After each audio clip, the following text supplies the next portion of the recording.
रामविचार नेताम के संपर्क में कितने कांग्रेस विधायक हैं? मंत्री जी ने फिर एक बयान दे दिया है। देखिए, पोस्टर में कांग्रेस के तमाम नेतागण दिखाई दे रहे हैं। छत्तीसगढ़ के कृषि मंत्री रामविचार नेताम का एक बयान आज प्रदेश की राजनीति में खूब चर्चा में है और अब सवाल उठने लगे हैं, क्या बंगाल चुनाव का परिणाम आने के बाद, यानी रिजल्ट आने के बाद छत्तीसगढ़ में बड़ा खेला होने वाला है? क्या प्रदेश कांग्रेस के विधायक बीजेपी में शामिल होने वाले हैं? क्या है पूरा मामला भाई? मंत्री जी ने कहा है, विस्तार से इसका विश्लेषण कर लेते हैं। अभी तो दिल्ली में आम आदमी पार्टी के 7 सांसद बीजेपी में शामिल हैं और ऐसी ही कुछ चर्चाएं छत्तीसगढ़ में भी सुनने को मिल रही हैं। मंत्री रामविचार नेताम बोल रहे हैं, क्योंकि मंत्री रामविचार नेताम के बयान ने प्रदेश की राजनीति में हलचल मचा दी है। वो बयान पहले सुन लीजिए, फिर आगे बात करें। सुनिए। देखिए, इसलिए केंद्र वाले बार बार आ रहे हैं कि यहाँ कुछ विधायक पाला बदलने वाले हैं। कांग्रेस में उनका भविष्य नहीं दिख रहा है, इसलिए वो कलकत्ता और ये पश्चिम बंगाल के रिजल्ट के इंतज़ार कर रहे हैं। और जैसे वहाँ भाजपा की सरकार तो बनना ही है, बनने के बाद यहाँ भी बहुत सारे विधायक जो है टूट करके हमारी ओर आने वाले हैं। नेताम जी कह रहे हैं कि विधायकों को कांग्रेस में उनका भविष्य नहीं दिख रहा है, इसलिए बहुत सारे विधायक टूटकर हमारी ओर आने वाले हैं। आखिर ये चर्चा शुरू कैसे हुई? आप भी यही जानना चाहते होंगे, हम भी यही बताना चाहते हैं। दरअसल कांग्रेस के प्रदेश प्रभारी सचिन पायलट अचानक छत्तीसगढ़ के दौरे पर पहुंचे और आज राजीव भवन में पार्टी के विधायकों की बैठक ली। खास बात क्या रही जानते हैं? खास बात ये रही कि विधायकों की मीटिंग एक साथ नहीं, बल्कि 1-to-1 बातचीत के साथ हुई है। इतना ही नहीं, सचिन पायलट ने विधायकों के बाद सभी जिलाध्यक्ष को और ब्लॉक अध्यक्ष की भी मीटिंग ली है। कांग्रेस की अचानक इतनी बड़ी बैठक हुई तो प्रदेश में चर्चा तो होनी ही थी और ठीक इस बैठक से पहले नेताम जी ने छत्तीसगढ़ की राजनीति में उथल पुथल मचा दी। नेताम जी भी गजब है, बैठक तो कांग्रेस की हुई लेकिन चर्चा नेताम जी की ज्यादा हो रही है। मंत्री जी ने तो कह दिया, लेकिन क्या सच में कांग्रेस के विधायक बीजेपी में जाने का मन बना रहे हैं? इसी सवाल का जवाब जानने के लिए आप जानते हैं विस्तार न्यूज सीधे पहुंच गए कहाँ? कांग्रेस के विधायकों से बातचीत करने। बोले बताओ, बीजेपी में तो नहीं जा रहे? सुनिए। देखिए, भारतीय जनता पार्टी को हर चीज़ बिकाऊ दिखती है और इसलिए जैसे अभी उन्होंने आप पार्टी के 7 सांसदों को खरीद लिया। हम लोग कांग्रेस के निष्ठावान लोग हैं जिन्होंने कांग्रेस पार्टी का इतिहास आज़ादी की लड़ाई लड़ने का है, तो हम इनसे लड़ाई लड़ेंगे। वो तो बोलेंगे ही, और ऐसा कुछ नहीं है। हो सकता है भारतीय जनता पार्टी वाले हमारे पास आ जाए।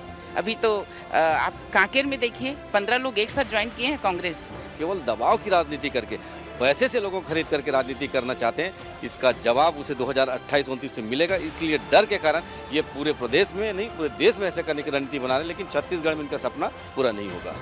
गुमराह करने वाला आइडियाज जो है 2014 से पहले से चालू है और लगातार किसान, युवा, मजदूर जिसको अनभक्त कहते हैं, तो उसी अनभक्ति में रामविचार नेताम जी हैं। शायद मजाक कर रहे होंगे, क्योंकि कांग्रेस का कोई विधायक, कोई कार्यकर्ता कहीं नहीं जाने वाला है। हम तटस्थ हैं और अगली बार चुनाव लड़कर हमारी सरकार बनेगी।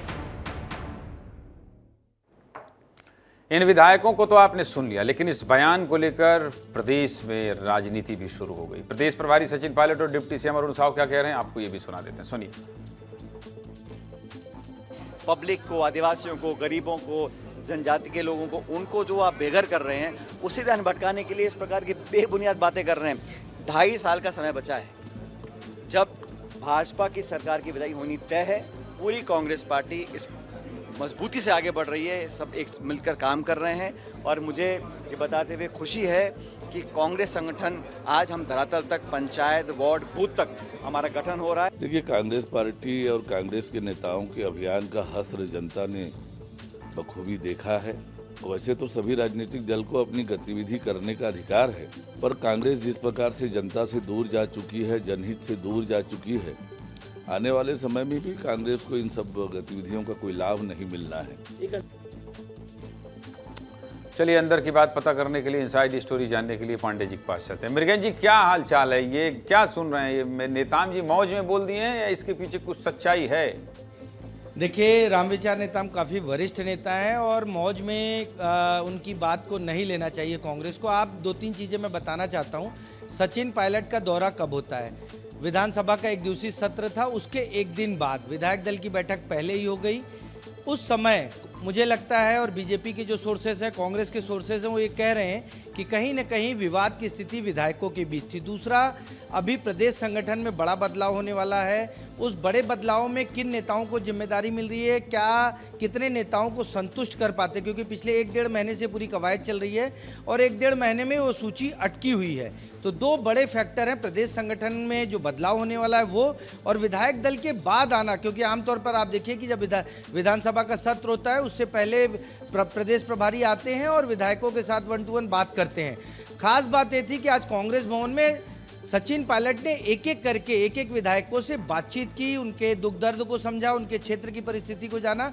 बाहर निकलने के बाद जो बयान आए वो 2 बयान थे कि प्रदेश संगठन को लेकर हमने बात किया और उनके क्षेत्र में क्या काम हो रहे हैं। दोनों से आप समझ सकते हैं कि किस तरीके का माहौल है। इसके अलावा जो बीजेपी जाने वाले नेता होते हैं, आप राघव चड्ढा को ही देखिए, बीजेपी प्रवेश करने के 1 दिन पहले तक वो आम आदमी पार्टी के पक्ष में ही बोलते रहे। अभी बहुत सारे विधायकों से हमारे साथी ने बात की, लेकिन ऑन कैमरा बहुत सारे लोग कुछ नहीं बोले। उन्होंने तो अच्छी बात बोली, लेकिन ऑफ कैमरा कुछ लोगों में बहुत नाराजगी है। कांग्रेस के बहुत अच्छे विधायक कैसे बता दें मृगेश जी, सब कुछ अगर बता दिया जाएगा तो फिर कांग्रेस भी तो लगेगी ना कि भाई रोका जाए। इसलिए मुझे लगता है पर्दे में रहने दो, पर्दा ना उठाओ। पर्दा जो उठ गया तो भेद खुल जाएगा। गाना बहुत अच्छा है। खैर, राजनीति है, जो दिखाई देता है वो होता नहीं और जो होता है वो दिखाई नहीं देता। बहुत बहुत धन्यवाद मृगेश जी।